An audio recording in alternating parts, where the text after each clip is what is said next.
Click to ഈ സർവീസിൻ്റെ പുതിയ വീഡിയോയിലേക്ക് എല്ലാവർക്കും സ്വാഗതം. ഇന്നത്തെ വീഡിയോയിൽ നമ്മൾ വാട്ടർ അതോറിറ്റിയുടെ BPL റിന്യൂവലിനെ പറ്റിയിട്ടാണ് നോക്കുന്നത്.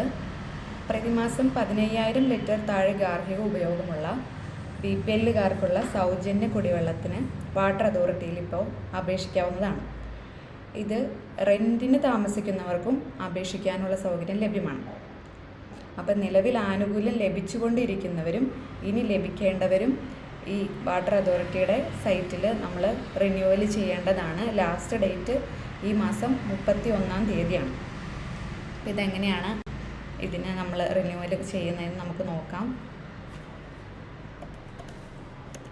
അതിനായിട്ട് സന്ദർശിക്കേണ്ടത് kwa.kerala.government.in എന്ന സൈറ്റിലാണ്.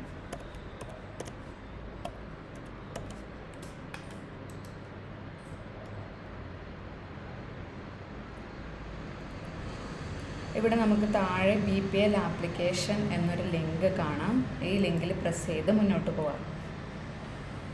ഇവിടെ നമുക്ക് താഴെ ഇൻസ്ട്രക്ഷൻസ് പറഞ്ഞിട്ടുണ്ട്. BPL ആനുകൂല്യം ലഭിക്കുന്നതിനായി അപേക്ഷകൾ സമർപ്പിക്കേണ്ട അവസാന തീയതി, പിന്നെ പ്രവർത്തനക്ഷമമായ വാട്ടർ മീറ്റർ ആയിരിക്കണം, പിന്നെ കുടിശ്ശിക എന്തെങ്കിലും ഉണ്ടെങ്കിൽ അതെല്ലാം തീർത്തിട്ട് മാത്രമാണ് നമ്മൾ ഇതിൽ ഓൺലൈനായിട്ട് റിന്യൂവൽ ചെയ്യാൻ പാടുള്ളൂ. അപ്പോൾ ഇവിടെ നമുക്ക് താഴെ നോക്കാം. റെൻറ്റഡ് ആയിട്ടുള്ളവർക്കാണെങ്കിൽ 2 ഫോം നമ്മൾ അപ്ലോഡ് ചെയ്ത് കൊടുക്കേണ്ടതുണ്ട്. അതെന്തൊക്കെയാണെന്ന് വെച്ച് കഴിഞ്ഞാൽ നമ്മുടെ വാടക കരാർ, രജിസ്റ്റേർഡ് വാടക കരാറും പിന്നെ വീട്ടുടമസ്ഥൻ്റെ സമ്മതപത്രവുമാണ് നമുക്ക് അപ്ലോഡ് ചെയ്ത് കൊടുക്കേണ്ടത്. ഇതിനിവിടെ ഫോം തന്നിട്ടുണ്ട്. നമുക്ക് ഇത് നോക്കി നമുക്ക് ഇത് പ്രിൻ്റ് എടുത്ത് ഫില്ല് ചെയ്ത് സ്കാൻ ചെയ്ത് അപ്ലോഡ് ചെയ്യാം. ഇനി നമ്മൾ വീണ്ടും പേജിലേക്ക് പോകുന്നു. ഇവിടെ നമുക്ക് അപ്ലൈ ഓൺലൈൻ നൗ എന്നൊരു ബ്ലൂ കളറിൽ കാണാം. അവിടെ ക്ലിക്ക് ചെയ്ത് മുന്നോട്ട് പോവാം. ഇവിടെ ആപ്ലിക്കേഷൻ സ്റ്റാറ്റസും BPL ആപ്ലിക്കേഷൻ തുടങ്ങിയ ലിങ്കുകൾ കാണാം. ഇവിടെ നമ്മൾ BPL ആപ്ലിക്കേഷന് താഴെയുള്ള അപ്ലൈ നൗവിൽ ക്ലിക്ക് ചെയ്ത് മുന്നോട്ട് പോവുക. ഇവിടെ നമുക്ക് കൺസ്യൂമർ ID ടൈപ്പ് ചെയ്ത് കൊടുക്കണം. കൺസ്യൂമർ ID കൊടുക്കുക.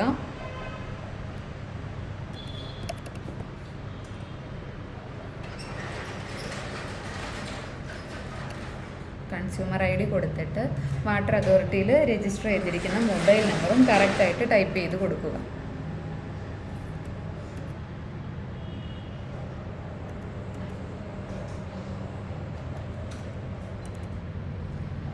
ഇപ്പം നമുക്ക് ഓട്ടോമാറ്റിക്കലി നമ്മുടെ ഡീറ്റെയിൽസ് ഫെച്ചായി വരും.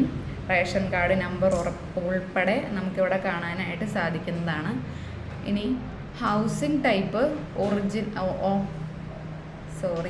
ഹൗസിംഗ് ടൈപ്പ് ഓൺഡ് ആണെങ്കിൽ ഓൺഡ് എന്നും റെൻറ്റഡ് ആണെങ്കിൽ റെൻറ്റഡ് എന്നും കൊടുക്കാവുന്നതാണ്. ഇവിടെ റെൻറ്റഡ് കൊടുക്കുമ്പോൾ നമുക്ക് ഓണറുടെ നെയിമും ഓണർ അഡ്രസ്സും ഫോൺ നമ്പറും എല്ലാം കൊടുക്കേണ്ടതായിട്ടുണ്ട്. ഇവിടെ ഓണർ ഡിക്ലറേഷൻ നമ്മളിവിടെ ഫയൽ ആദ്യം കണ്ട ഫോം ഫില്ല് ചെയ്തത് അപ്ലോഡ് ചെയ്ത് കൊടുക്കുക. റെൻ്റ് എഗ്രിമെൻറ്റും അപ്ലോഡ് ചെയ്ത് കൊടുക്കുക.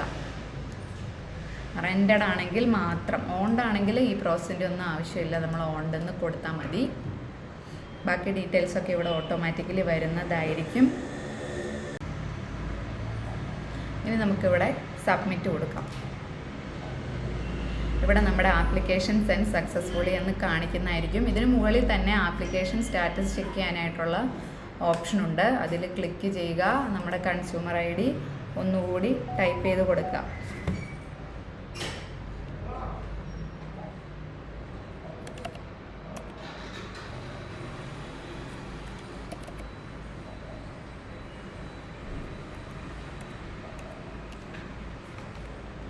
സ്റ്റാറ്റസ് ചെക്ക് ചെയ്യുക. നമ്മുടെ ആപ്ലിക്കേഷൻ സബ്മിറ്റഡ് സക്സസ്ഫുള്ളി എന്ന് കാണിക്കും.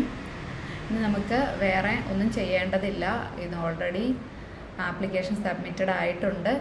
ഇനി ഇടയ്ക്ക് നമുക്ക് ഈ സ്റ്റാറ്റസ് ചെക്ക് ചെയ്ത് നോക്കിയാൽ അപ്രൂവ്ഡ് ആയിട്ടുണ്ടോ എന്ന് കാണാനായിട്ട് സാധിക്കും. അപ്പോൾ ഇത്രയേ ഉള്ളൂ. വളരെ ഈസിയാണ്. അപ്പോൾ എല്ലാവർക്കും വീഡിയോ ഇഷ്ടപ്പെട്ടെങ്കിൽ ലൈക്ക് ചെയ്യുക, ഷെയർ ചെയ്യുക, സബ്സ്ക്രൈബ് ചെയ്യുക. Thank you.